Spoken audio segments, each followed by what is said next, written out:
Good evening. We interrupt regular programming to bring you this breaking news update. Ladies and gentlemen, brace yourselves, because what we're stepping into today isn't just another headline, another press conference, or another political controversy. No, what we are witnessing right now is the kind of moment that shakes the foundation of a nation. A moment where the truth bursts through the cracks of polished speeches, and the reality of America's economic condition stands exposed in broad daylight. You can feel the tension building. You can feel that something is shifting in Washington, something big, something that has the potential to reshape the very framework of how our government treats its people. And the American public, millions of families, are caught right in the center of it.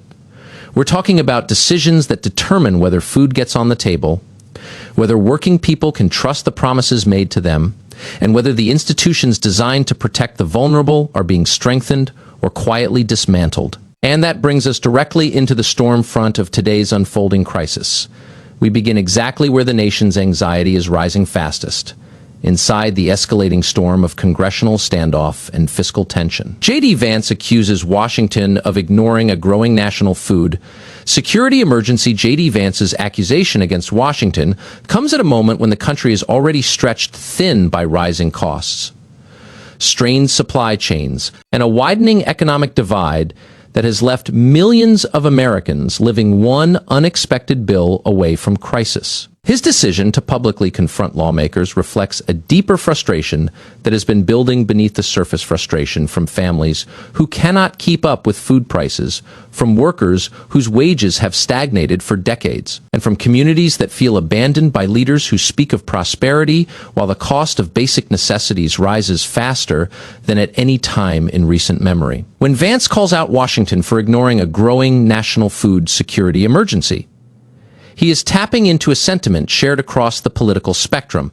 that the political establishment has treated food insecurity as background noise rather than a national alarm bell. Vance's criticism is rooted in what he views as a fundamental disconnect between policymakers and the people they represent. For years, committees and subcommittees have issued reports, held hearings, and debated reforms, while grocery stores raised their prices, corporations posted record profits, and households saw their weekly food bills climb beyond what their incomes could handle. In Vance's framing, Washington behaves as if SNAP, food banks, and charity drives are adequate solutions, when in reality, they are stopgaps holding together an increasingly fragile structure. The fact that nearly 1 in 8 Americans relies on SNAP to maintain a basic standard of nutrition is, in his eyes, not a success, but evidence of systemic failure to ensure living wages, failure to regulate escalating prices, and failure to address the root economic conditions that produce chronic food insecurity. As inflation continues to erode purchasing power,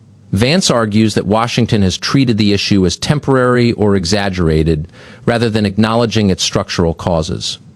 He points to the widening gap between wage growth and the cost of living, a gap that has turned food into a luxury for many working families. The political class, he says, seems more focused on defending its own narratives than confronting the economic realities people face daily. Vance's critique is not limited to one party. He includes both major political blocs in his condemnation, accusing them of maintaining a policy environment that benefits corporate stakeholders while neglecting the economic health of ordinary households. His remarks reflect a belief that food insecurity is not a side issue, but the direct result of a system designed to favor market forces over human needs. By calling out Washington's inaction, Vance also draws attention to the growing desperation seen across the country. Food banks are reporting record traffic, not just from the unemployed, but from full-time workers who simply cannot stretch their earnings far enough. He emphasizes that this is not a matter of personal responsibility, but a systemic failure spiraling beyond control. Rising grocery prices, shrinking package sizes, and the increasing consolidation of corporate food suppliers have created an environment where consumers face higher costs with fewer choices. Vance warns that these trends, if ignored, will produce long-term instability affecting everything from public health to national productivity. He insists that ignoring food insecurity is not just morally negligent. It is dangerously short-sighted policy.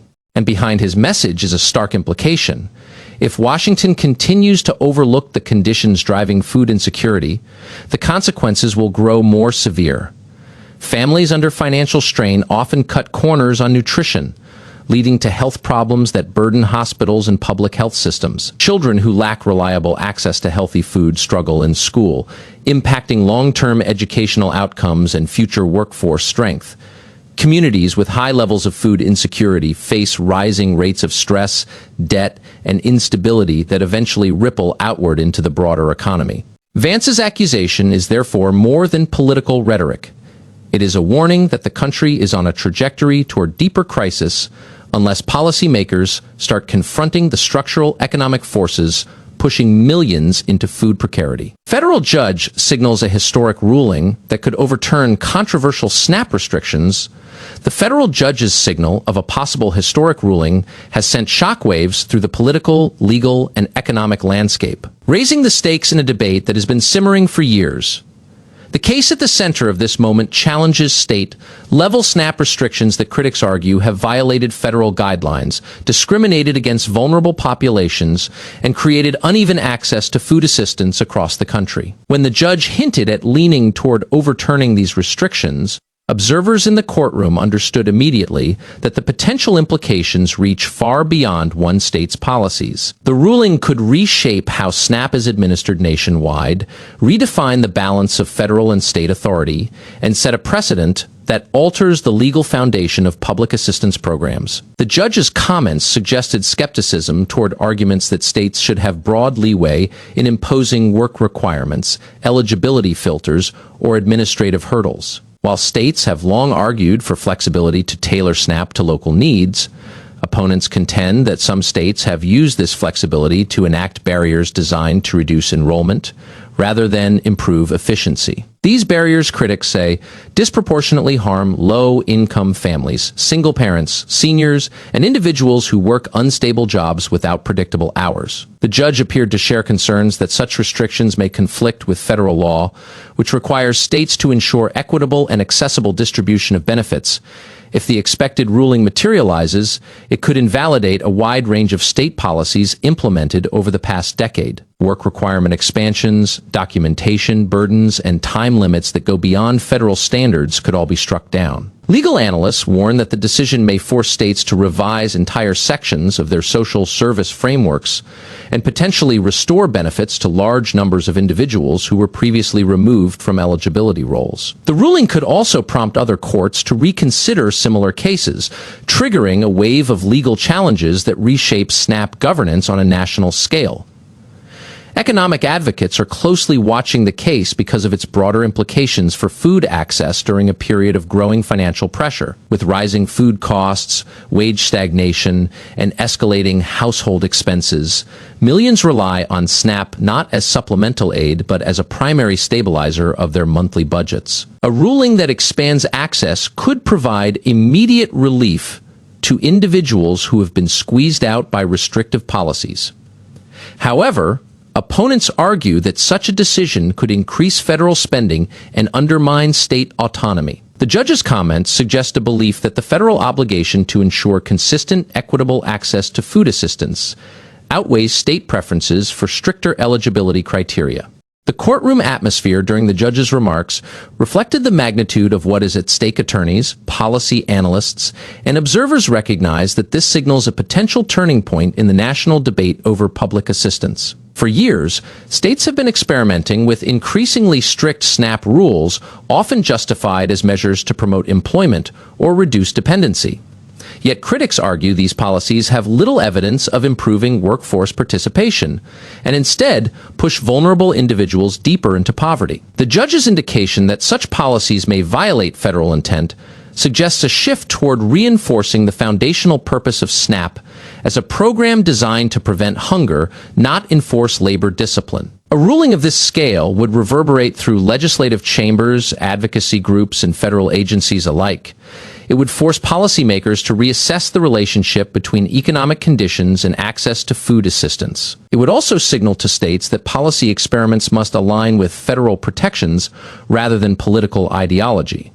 The mere suggestion of this outcome has already intensified national debate, with supporters calling it a long-awaited correction and opponents warning of expanded federal overreach. Legal experts warn the court's decision may redefine federal state authority over food assistance. Legal experts are sounding alarms across policy circles as they analyze the potential ripple effects of the court's expected decision on SNAP restrictions. Many describe it as a moment that could redraw the map of authority between federal and state governments, an ongoing tension at the heart of American governance. SNAP, though, federally funded and governed, has long existed in a hybrid structure where states administer the program and exercise varying degrees of discretion. What the judge signaled in court is not just a critique of one state's policy, but a direct challenge to how far states may go in shaping access to essential assistance programs. The central legal question revolves around whether states have overstepped the boundaries of administrative flexibility granted to them under federal law. Experts argue that federal policy intentionally sets broad requirements to ensure uniformity and fairness in distributing assistance. When states impose additional restrictions, often framed as efficiency measures or work, promoting incentives, these may, in practice, create inequalities that federal law was designed to prevent. If the judge is prepared to rule that such restrictions violate federal intent, the decision could set a precedent limiting state discretion in ways not seen in decades. Legal scholars point to the possibility of a landmark shift that reasserts the supremacy of federal guidelines in administering food assistance. For years, states have pushed the envelope on eligibility testing, documentation requirements, shorter certification periods, and stricter work rules. These policies have often been justified under the banner of reducing dependency or combating fraud, yet many legal analysts note that states have offered little evidence to demonstrate these measures improve outcomes or efficiency. Instead, they have created bureaucratic barriers that disproportionately impact vulnerable people, those with volatile work schedules, limited access to transportation, disabilities, language barriers, or unstable housing. If the court's ruling sharply curtails these policies, experts believe it could effectively redefine the legal limits of state experimentation. States might be required to prove that any additional rules are consistent with federal objectives rather than contradicting or undermining them. Administrative actions that cause significant drops in participation rates could be interpreted as intentional or negligent violations of federal statutory purpose. The result would be a stronger, clearer federal boundary governing what states can and cannot do within SNAP. Another layer of legal complexity stems from the potential implications for other public assistance programs. Medicaid, TANF, and housing assistance programs all involve shared federal-state authority. A decisive ruling in this SNAP case could be invoked in future court challenges involving these programs. Experts warn that it may lay the groundwork for a wave of litigation aimed at rolling back state-imposed burdens that have, over time, reduced access to federal benefits. Some analysts believe the case may revive a larger debate about the nature of federalism itself, whether essential social programs should be governed primarily by national standards or adapted to local political agendas. Policy professionals note that a ruling constraining state authority could also impact long-term legislative strategies. States that have used SNAP restrictions as part of broader welfare reform efforts may need to revise or abandon these frameworks. Many state legislatures have passed laws requiring more rigorous compliance verification for recipients, often under pressure from political factions arguing for tougher measures. If such policies are ruled legally incompatible with federal law, state governments may find themselves forced to unwind years of legislative work. This would not only affect SNAP, but potentially reshape the overarching ideologies that have guided state-level welfare policies for a generation. Legal analysts also emphasize the symbolic importance of the ruling. For decades, states have increasingly tested the boundaries of public assistance programs, often with little resistance from federal oversight. A judicial decision asserting the primacy of federal protections could shift the balance of power and signal a return to stronger federal enforcement. In the eyes of many experts, this moment could represent a turning point where courts reaffirm the federal government's responsibility to maintain consistent, equitable access to food assistance, regardless of where an individual lives. As organizations, advocacy groups, and legal teams across the country analyze the judge's early signals, They see a future in which the ruling becomes a reference point for disputes over access, equality, and administrative fairness. This anticipation reflects the understanding that the case is not merely about one set of SNAP rules, but about the fundamental question of who governs the safety net and how much discretion states should wield in shaping the lives of millions who depend on it.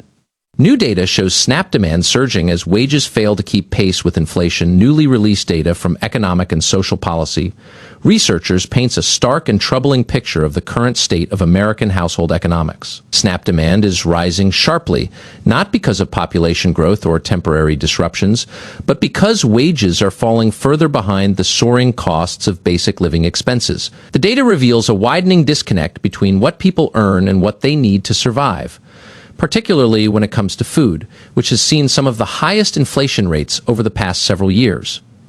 This surge in SNAP enrollment reflects a structural shift in the economy rather than a momentary crisis. The numbers show millions of working adults turning to SNAP not out of unemployment, but because their wages no longer cover their monthly expenses. Many of these individuals hold full-time jobs or multiple part-time jobs, yet still find themselves forced into assistance programs due to rising food costs that outpace their earnings. This dynamic reflects deeper economic fractures. Wages are growing at the slowest pace in decades when adjusted for inflation, while grocery prices continue to climb due to supply, chain pressures, corporate consolidation, and increased production costs. The result is a destabilized middle and lower income population, increasingly reliant on supplemental support to avoid food insecurity.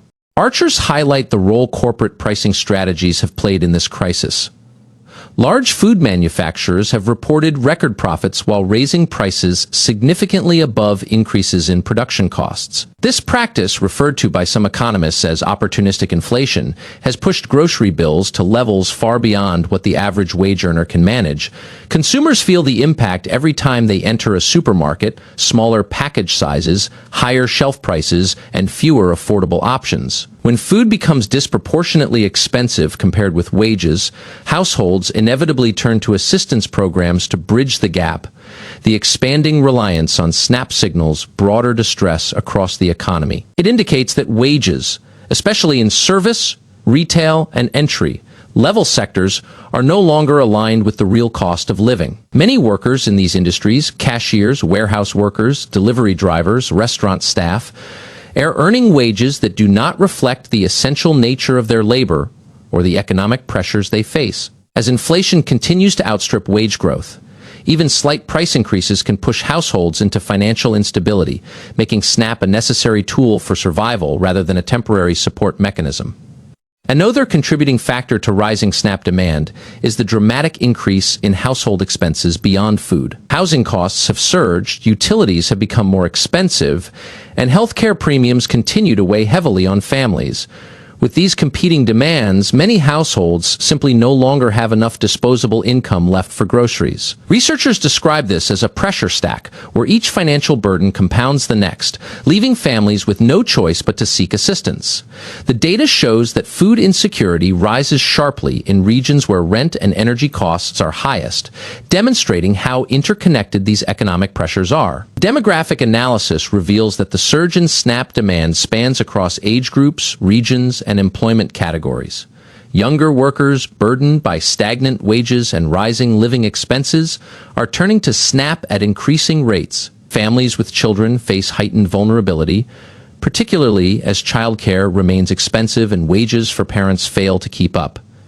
Even older adults, many living on fixed incomes, have seen rising food prices erode their ability to maintain stable nutrition. This broad demographic shift reflects a nationwide problem rather than one concentrated in specific communities. Researchers warn that the current trajectory is unsustainable. If wages continue to lag behind inflation, SNAP demand will grow further, placing additional pressure on federal budgets, food distribution networks, and local assistance organizations.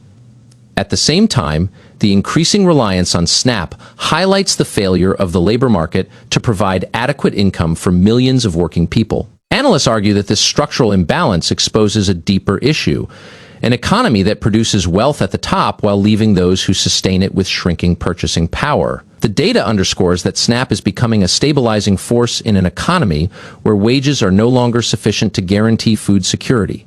Instead of functioning as a short-term safety net, it is evolving into a critical component of household survival for a large portion of the population. Economic experts stress that unless wage growth accelerates or inflation moderates significantly, the gap between earnings and living costs will continue to widen, pushing more families toward food assistance and deepening the nation's food security challenges. Economists caution that food prices are rising faster than any major household expense. Economists across multiple research institutions are issuing sharp warnings, as new data shows food prices accelerating at a pace unmatched by any other essential household cost. While the nation has already been grappling with rising rents, health care bills, and transportation expenses, food inflation has emerged as the single most aggressive threat to household stability. Analysts tracking consumer spending patterns report that even families with stable incomes are feeling immediate strain as grocery bills rise month after month with no sign of slowing. This trend is not driven by one category alone.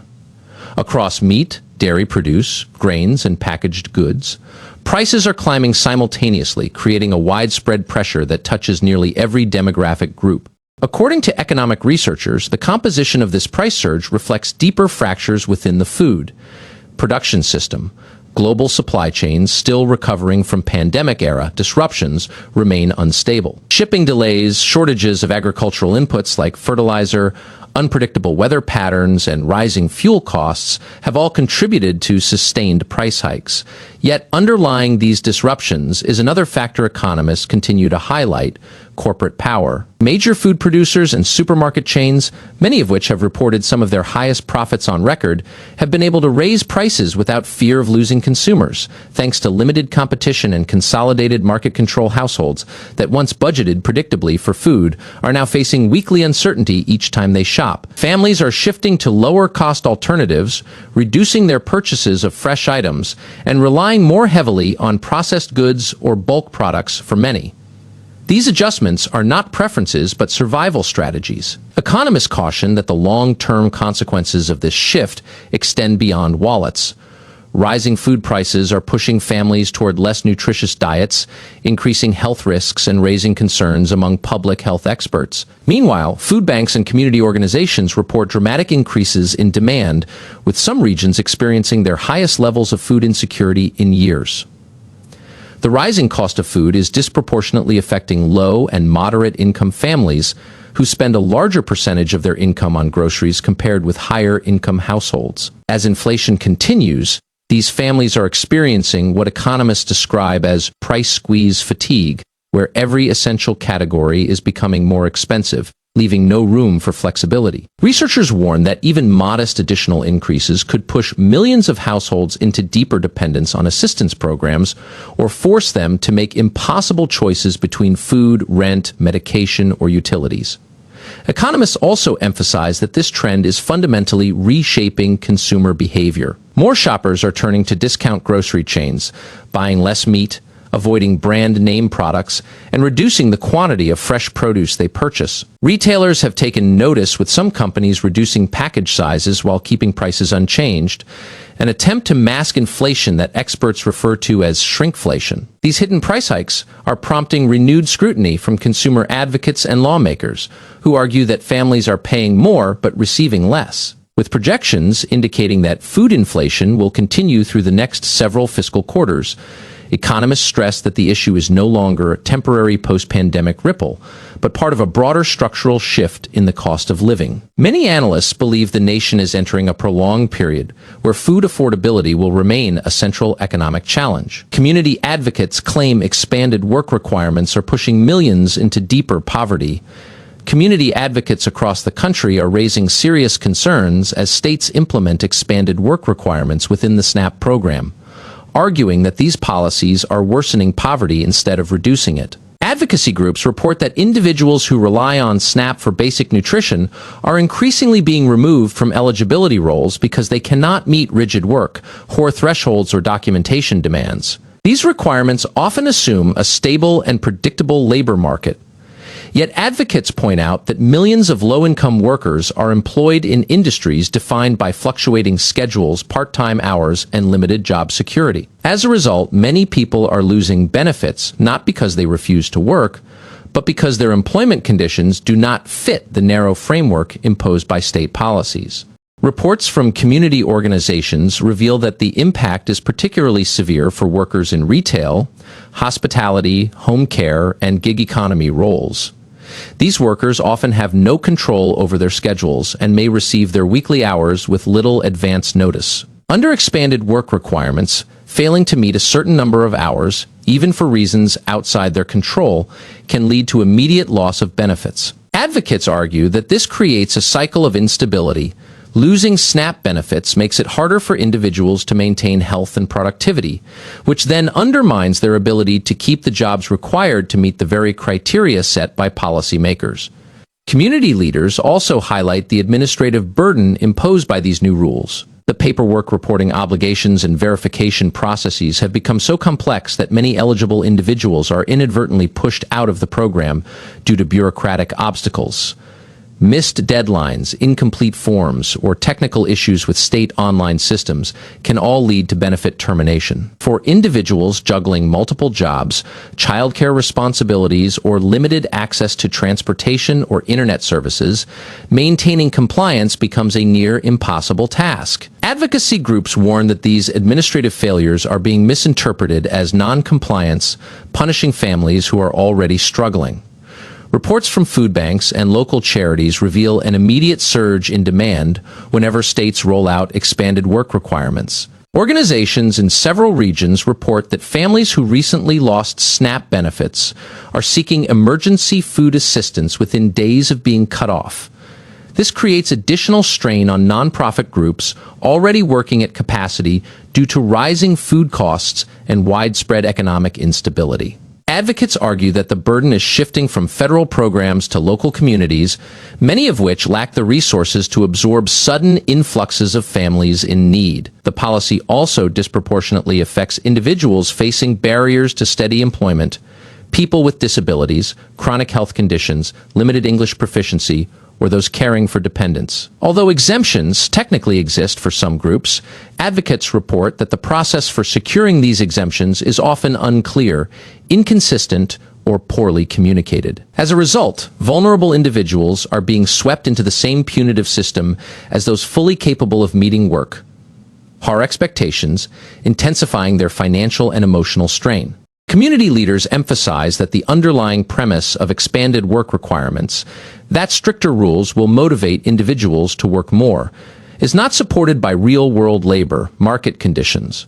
Many low-income workers already hold multiple jobs or actively seek additional work, but cannot find positions offering consistent hours. Advocates argue that instead of promoting employment, these policies push people further into poverty, weaken household stability, and increase reliance on emergency support systems. They warn that unless policymakers address the structural problems in the labor market, rather than imposing tougher requirements on the individuals navigating it, the situation will continue to deteriorate. Lawmakers clash over whether SNAP failures reflect policy flaws or a broken economic system.